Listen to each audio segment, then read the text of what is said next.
Hello and welcome to this week's episode of Buddhish, where we discuss things in a free-form way without a script. This is a continuation of last week's episode discussing robots that have recently been ordained as Buddhist monks. This week, we'll be discussing some other unusual instances of non-Buddhists or non-humans being ordained or canonized. We hope you enjoy. Yeah, so we kind of discussed all there is to mention for now about these particular robots, but I did want to spend some time in this episode also discussing ordination of non-living things or otherwise non-Buddhist figures or things like that, because there is a bit of a historical context, right? Like there's a question at the core of all of this from a doctrinal and a historical perspective, which is, do you have to be human to be ordained? And what defines human in Buddhism, and how do we square both doctrine and history with what's happening here? Those are the questions that I'm always fascinated in. So, in the past, going back very long ways, there have been cases where non-Buddhist entities or seemingly non-living or non-sentient entities in the way that we would understand them in an everyday context have been ordained or have been recognized in Buddhism. One of the things that we're always talking about, whether it's for good or not, Buddhism is always being presented by Buddhists, by Buddhist thinkers in the sutras and the sermons as being universal, to the sense that you don't have to ever have heard of the Buddha or read a sutra or anything like that in order to live out and embody the Dharma. It's a question of living out compassion and living out faith. And so affiliating oneself with Buddhism or interacting with the Buddha is definitely a great way to achieve Buddhist goals.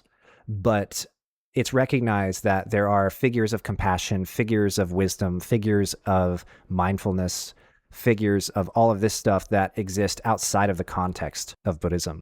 So to start with non-Buddhist living figures, there's a couple of cases that I'm aware of in my own experience where non-Buddhist individuals are recognized in some way. One of the biggest kind of examples that jumps to mind is that there's a historical scholarly trend that's not really around anymore, but did exist in history, early 20th century, late 19th century history, where South Korean scholars were trying to square this idea of Jesus from Christianity as being a bodhisattva. And the main driving force of all of that was to achieve some sort of comparative religious scholarly perspective between Christianity and Buddhism, as Christianity had become this like newfangled, quickly growing, quickly spreading religion in Korea. But then it also looked at, or attempted to look at, their understanding of what Jesus was actually preaching. And of course, in most major religions, one of the core tenets always is going to be compassion. That's a religious ideal that goes beyond any single religion. It's present in tons of them. And so the idea of recognizing Jesus as a bodhisattva was explored in an exegetical sense by exploring like, okay, Buddhism is universal, so you don't ever have to actually interact with a Buddha or a bodhisattva in order to live out the Dharma. And two, there's similarity in between these two messages, that of Jesus and that of the Buddha. And then they also sometimes dipped into this quasi-historical, pseudo-historical theory that was around at the time that during Jesus's lost years, quote unquote, between, I think, his late 20s and age 33, I want to say. I may have those ages wrong, but there was a period of time where it was said in the Bible that Jesus went wandering. And some people theorize that during that time, he walked east and met the Buddha, like physically met Siddhartha Gautama. This has been discounted, of course, on many, many grounds, specifically that Buddhism and the Buddha and the life of the historical Buddha, they all predate Christianity by about 500 years. And so there's no way their times overlapped. But regardless, even if you take that out of it, some people still think, oh, well, he went over and learned about Buddhism in India and then came back and then started preaching his own sort of digested version of Buddhism, and that has become Christianity. This has been completely, I don't want to say debunked, but it has been laughed out of the room in the same way that the ancient aliens theory has been laughed out of the room, because it's just another one of those things where you can't prove it, you can't disprove it. So it's like, let's go actually just look for evidence for things rather than coming up with these like wild speculations. Yeah, there's a core conjecture going on with that disqualifies the thought, in my opinion. And also, Christ was very much focused on bringing people to his God. He talks a lot about salvation and of the soul and of a creator deity. Those are ideas that Buddhism mostly rejects. If we get into certain branches of Buddhism, we kind of have an overlap with Vajrayana, but it's a tenuous overlap at that. And also, within Christianity, there is a soul, there is a self, and that is a huge focus and is incompatible with Buddhist doctrine. It's fully incompatible. Yeah. I mean, I think that if you take strictly a textual perspective, which is all we can do because there's no archaeological evidence of any of this stuff, then you just see like, yeah, these are just two different religions. And the phenomenon of the coevolution of compassion across all cultures, it's not rocket science. It's not aliens. It's not mysterious lost wandering years. It's just the fact that compassion is actually the best thing for the population. If we're instead violent and hateful towards each other, it results in a lot of fighting and a lot of death and a lot of resource expenditure, and it doesn't actually lead to any sort of prosperity or goodness for the world we live in. And so it's like, it's no shock that Hinduism, Buddhism, Abrahamic religions, Judaism, all of these religions in the world are saying be nice to each other, because that's actually a very good thing to do in a very pragmatic sense. It's the same way that multiple cultures develop pyramids. Pyramids are an architecturally sound structure. It works, and it works the same regardless of where you are, and even across cultural differences. Humans are smart enough to notice those kind of things. So the reason that these kinds of ideas cross cultures so much isn't necessarily because the cultures were in communication. It's because the cultures were looking at the same world and came to the same conclusions because those are sound conclusions. Exactly. Compassion is analogous to, the pyramid as the strongest conceptual shape in human behavior. The most unassailably good one, you might say. Yeah, so attempts to ordain Christ very much feel like appropriation to me. Like, that's not cool. Those are different religions, and there are enough similarities that I understand the comparison. Don't get me wrong, but those religions are ultimately incompatible. Yeah, and it comes back to the fact that the scholars that were doing this, they had an agenda in doing so, right? It was mainly people who were starting to convert, who were from South Korea, who interacted with Christianity and gave up their affiliation with other religions. And they were trying to bring South Korea at large, East Asia at large, into the fold by saying, hey, what you guys have been doing and what we have been doing for centuries now is not that different from what these people are saying to do. Thus, ignoring all of the differences, all of the cases where they don't overlap at all. So staying in that same vein, particularly the relationships between Christianity and Buddhism, we talked about Jesus, and Jesus may have existed, may have been a real person who walked the earth, but we're not 100% sure. We don't have hard archaeological evidence for his existence. We have tons of textual evidence, but regardless, at the end of the day, we can't say for sure until we find some bones or something. There is a person who has been recognized as a bodhisattva by many large Buddhist groups, and in this case, particularly Tibetan Buddhism, and that is Mother Teresa. So, for historical context, I'm sure many of our listeners have heard of Mother Teresa, but she is a Catholic nun and a missionary. She was actually elevated to the status of a saint by the Catholic Church. She was originally born in the Ottoman Empire, what was the Ottoman Empire at the time. She was born in 1910, and she died in 1997, aged 87, in Calcutta in India. And she was very famous and very highly publicized for this very public-facing charity work that she had done.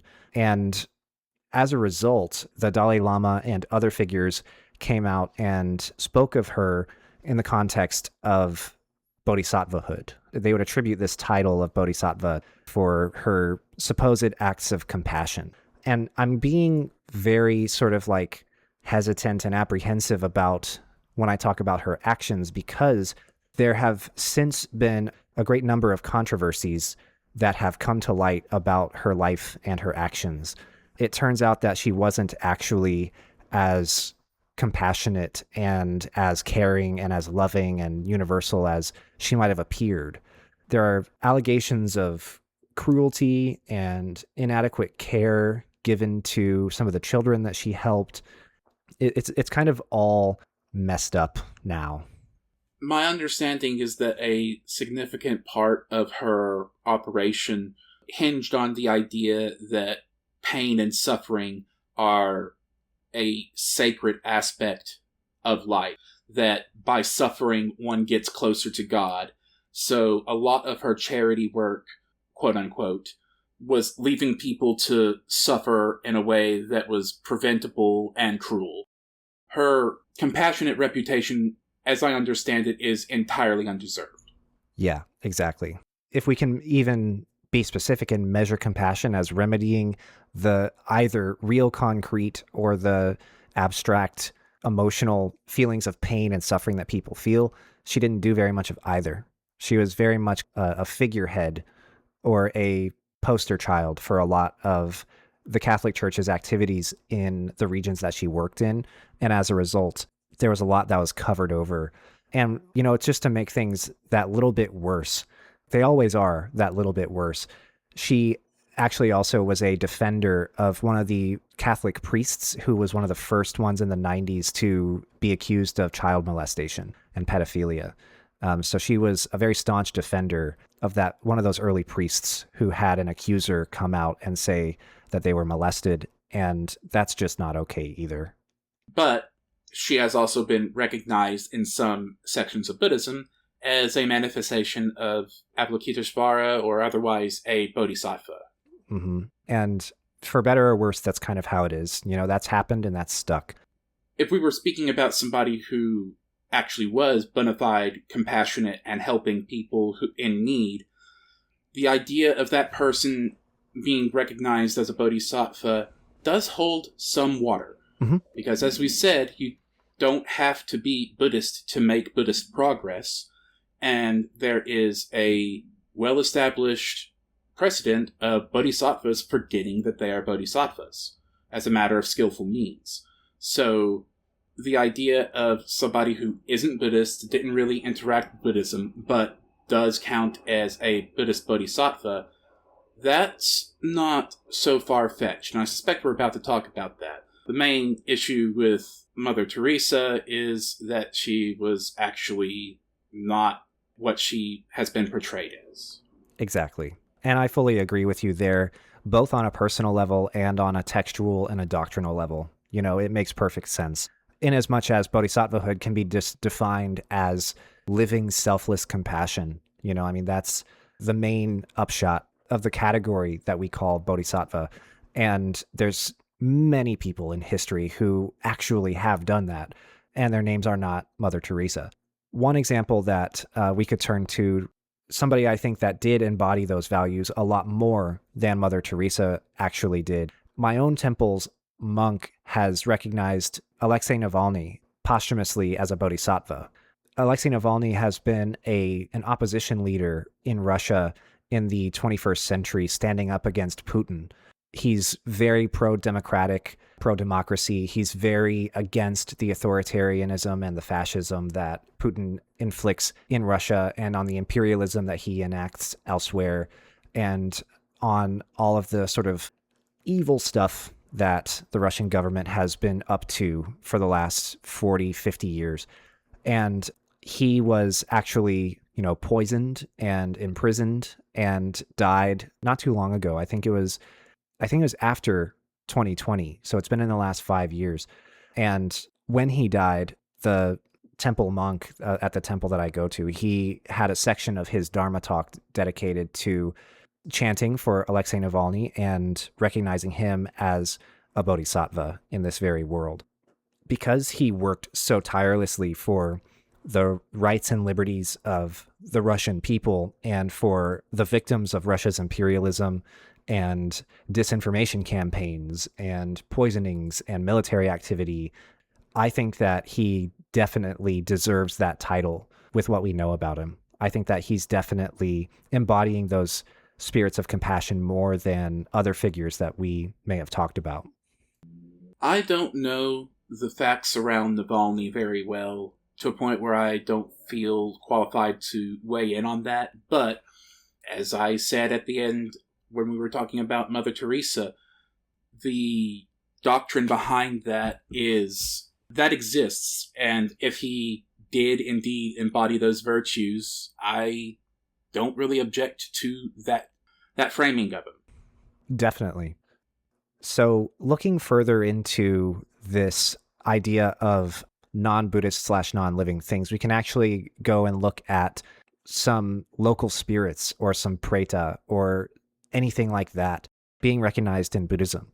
We've talked extensively on the show about how Buddhism, when it's born, is already syncretic in the sense that it inherits a lot of cosmology and a lot of deities from Vedic Hinduism, which was in the religious and philosophical ecosystem of India at the time that Buddhism came about. And it continues that sort of thread as Buddhism spreads through East Asia, South Asia, and across the world. It comes to incorporate or at least recognize and coexist with local religious traditions and local folk traditions as well in a way that is pretty historically unique or otherwise at least very fascinating and interesting. What I wanted to speak to here is that my expertise, as you all know, has to do with Buddhist sacred spaces in East Asia, how we define, consecrate, use, interact with, engage with temple spaces and holy sites in Buddhism, how it factors into pilgrimage, how it factors into doctrine and ritual, all of that stuff. And in the realm of sacred space scholarship in general, there's already this idea that sacred spaces, by definition, are sitting atop layers of history and layers of, human importance in some way, meaning that in religious traditions, sacred spaces are not just built anywhere. They're particularly selected, and they are selected on the grounds of historical significance or some other perceived importance, right? And to me, that's a microcosm for how Buddhism develops across East Asia in general, with regards to sitting atop existing traditions in a way that doesn't necessarily destroy them or suppress them in any significant way, but rather actually acknowledges and recognizes and coexists with them. And so we can see Hindu deities in Buddhism, we can see Chinese deities, we can see Japanese deities. And in particular, with regards to recognizing them as bodhisattvas or Buddhas or what have you, there's lots of cases in history where both doctrinally and ritualistically, these figures are recognized. These figures are consecrated in their own way. So to speak to it first ritualistically, because that's kind of more important, I think, in a historical context. What are people actually doing with their belief system? Anytime that a Buddhist sacred space is constructed, the space upon which that temple is constructed has to be consecrated.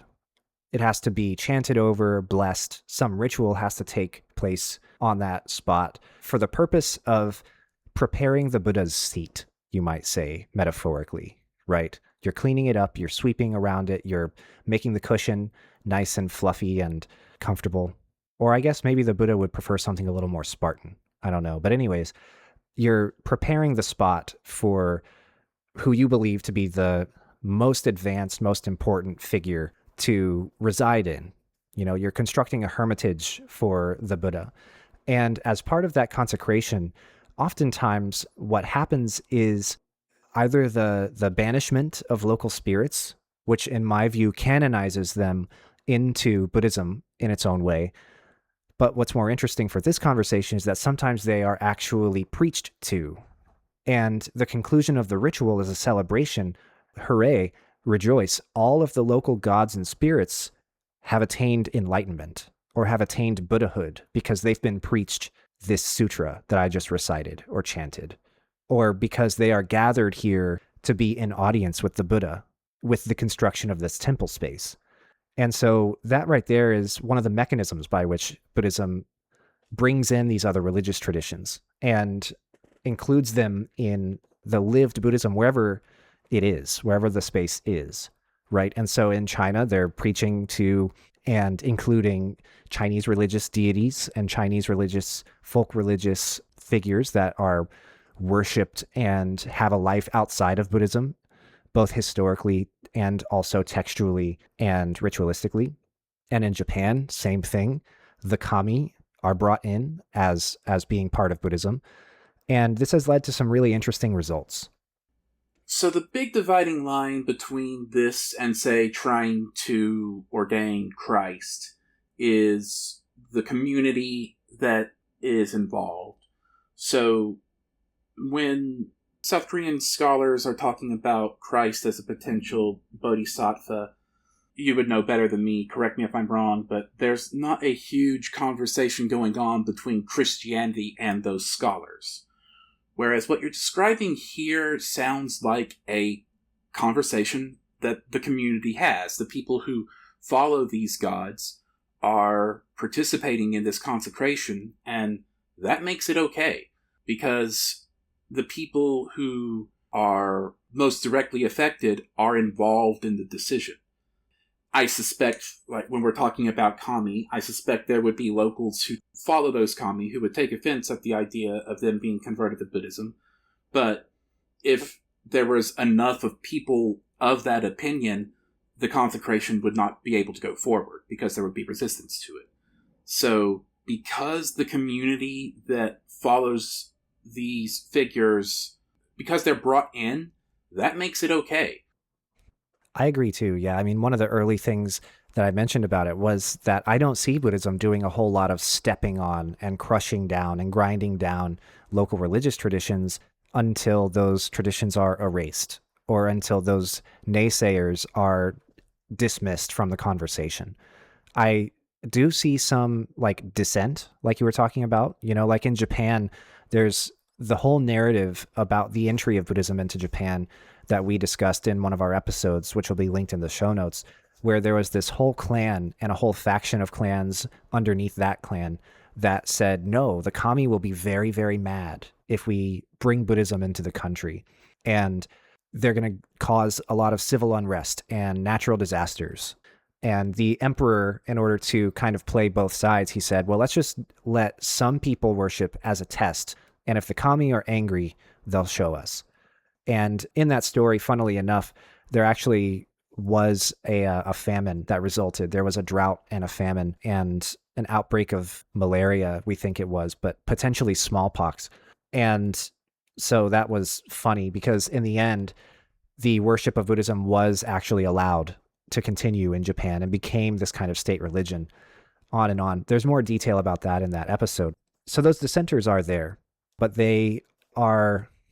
I would say that there's no need to resist because they're not being elbowed out of the spaces that they want to be in, or they're not being stepped on. They're not having this giant thing dropped on their heads. Rather, it's a matter of like, there are many paths to engaging with what you want to engage with. And Buddhism doesn't shut down that path for you. In fact, it includes a lot of it. And so that's going to be very interesting in the future in a couple of weeks whenever we talk about the life of Kukai, the founder of Japanese Shingon Buddhism, because he had a huge hand to play in the inclusion of indigenous or local spirits in Buddhist tradition in Japanese history. There's only so much we can examine that question without having one of those dissenters to describe their feelings firsthand. Mm-hmm. So we can't really declare that there was no oppression involved there without having been there to see it. So there's only so far we can go with this, but the fact remains that enough of the community was open to this kind of change that they allowed it to happen. Yeah, and there's the part of it too that a lot of this change really made a difference for those in power, but it really didn't make a big difference for everyday common people. You know, the further back in history we go, we don't see the lives of everyday Japanese people, you know, the farmers and the artisans and people living in towns. You know, these were conversations going on at the like governmental and the aristocratic level, and they didn't have a huge amount to do with the general public. But speaking to that still, if you're ready, I did want to go for our final small phase of this episode into the kind of textual aspect of including these different local spirits, local gods into Buddhism and recognizing them as bodhisattvas. So speaking to ritualistically consecrating sacred spaces and acknowledging the existence or even affording the title of bodhisattva or acknowledging the enlightenment of these local spirits, textually, in particular in Japanese history, we can see this phenomenon take shape throughout the 7th through 11th centuries AD called Honji Suijaku. And this is kind of the final stage in the development historically of the inclusion of the Kami tradition in Japan into Buddhist religious text, doctrine, practice, ritual, and life. Honji Suijaku speaks to this idea that we've discussed before, which is that the Kami, which are considered the deities, the spirits, the gods in what we now call Shinto, they are acknowledged as being bodhisattvas who are hiding their bodhisattva identity and appearing as Kami so that they can engage with people at their level, depending on what they want, depending on who they're going to or why they're going to them. So that means that in Buddhism, to address the question of the Kami, they say the Kami are actually hidden bodhisattvas. They're bodhisattvas that are hiding their identity and appearing as Kami as skillful means. And like we've talked about, you know, this builds on the skillful means doctrines we've seen with bodhisattvas, especially in Lotus Sutra Buddhism and, you know, just later stage Mahayana Buddhism in general.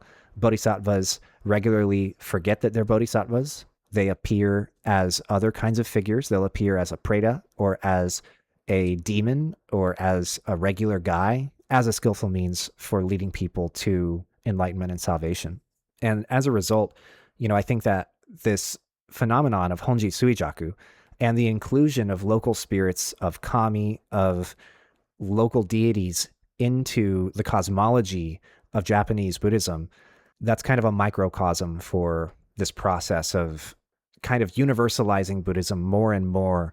And it fits in with the theme of our conversation today, which is, you know, historically recognizing these non-Buddhist entities as bodhisattvas or as being included in the cosmology and in the doctrine of Buddhism. So that I kind of dislike because it's got a revisionist history aspect to it. But I also can't really argue with it. But it does leave a bad taste in my mouth to see this text retconning what was going on before Buddhism arrived. That feels like a transgression. It's a little weird, yeah, because the Kami tradition predates Buddhism by centuries, right? Buddhism arrived in Japan in around the middle part of the 6th century AD, and our earliest evidence of the Kami tradition, which is only our earliest evidence, by the way, it's not actually the earliest evidence. It goes back to around the turn of the millennium, you know, 1st century BC through AD. And it's likely that a lot of the practices predate even that, and we just don't have evidence for it because it wasn't taking place with tools or in spaces that you could leave a trace of, right? We have lost a lot of wooden structures and wooden tools to history. What we're looking at are stone and metal pieces of evidence, and those evidence pieces last longer historically. So there's this whole hidden part of history that we can never know about because we don't have the actual artifacts. They've just disintegrated over the centuries. And so it's likely that the kami tradition even goes back that far.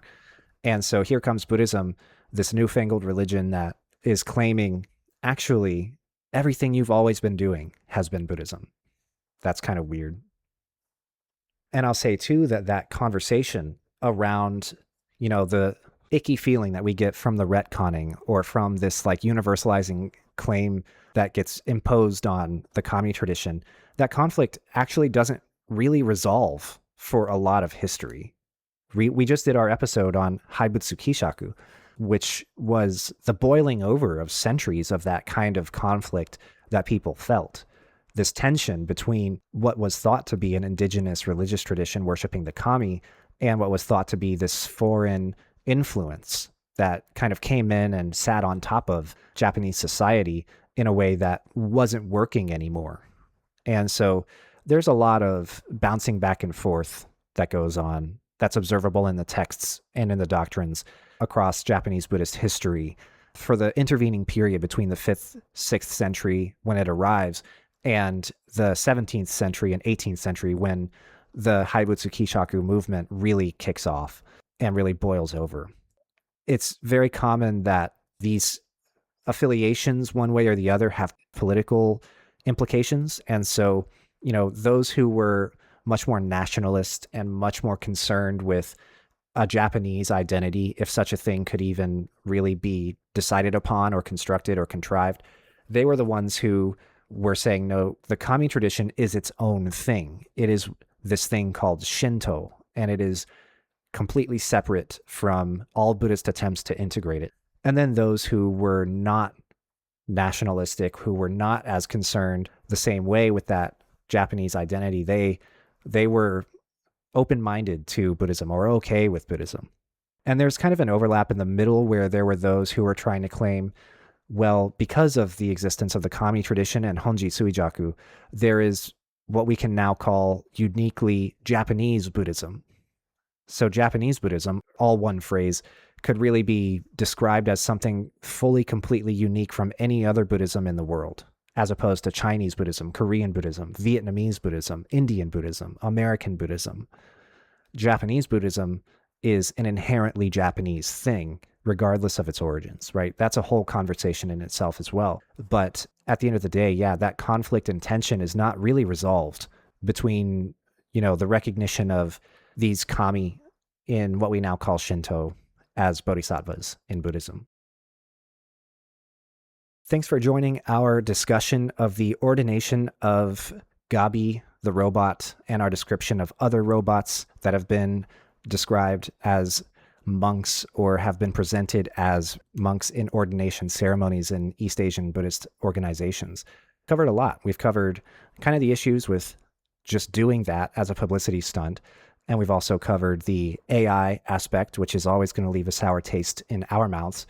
And we've also covered kind of the historical context and the historical narrative that plays into this as well, with the recognition of non-Buddhist figures, as well as the recognition of non-living things as well. So we hope you've learned a lot and hope you've enjoyed. Let us know what you think as well. And thanks for listening. Thanks for listening. See you next time.